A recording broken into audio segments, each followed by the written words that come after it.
السلام عليكم. كثير من الناس يرتعب من الموت، يخاف إذا ذكر أحدهم سيرة القبر، وكأن أصبحنا نظن أن القبر فقط قطعة من قطع النيران. وأنا أسألك، ما الذي يخيفك من القبر؟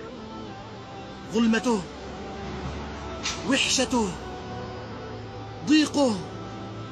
إن كان عملك صالحا فلا تبالي ما يحصل لك بعد الموت.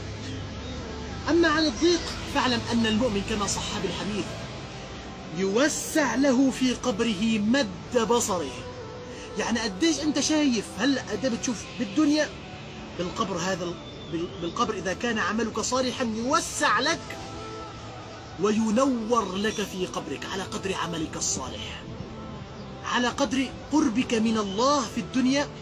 ترى النور يسعى بين يديك ومن خلفك. يعني هذه الظلمة فقط لأصحاب المعاصي الذين لم يتوبوا منها. أما العبد المؤمن، العبد الصالح، يوسع له في قبره وينور له نور أعظم من نور الشمس.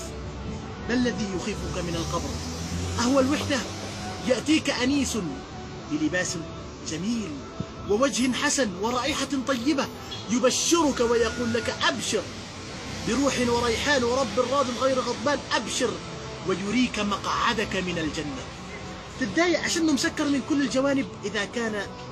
إذا كان عملك صالحا في الدنيا يفتح لك طاقة، باب إلى الجنة، فترى مقعدك في الجنة ويأتيك من هذه الطاقة روح وريحان ونسيم من الجنة ورائحة المسك. ليس هذا فحسب، بس حتى ثيابك يفرش لك، يعني ما حيضل هذا اللي عليك، يفرش لك فراش من الجنة، فرش بطائرها من استبرق، وتلبس ثياب من الجنة، ثياب من حرير. ليه؟ عشان كان عملك صالح.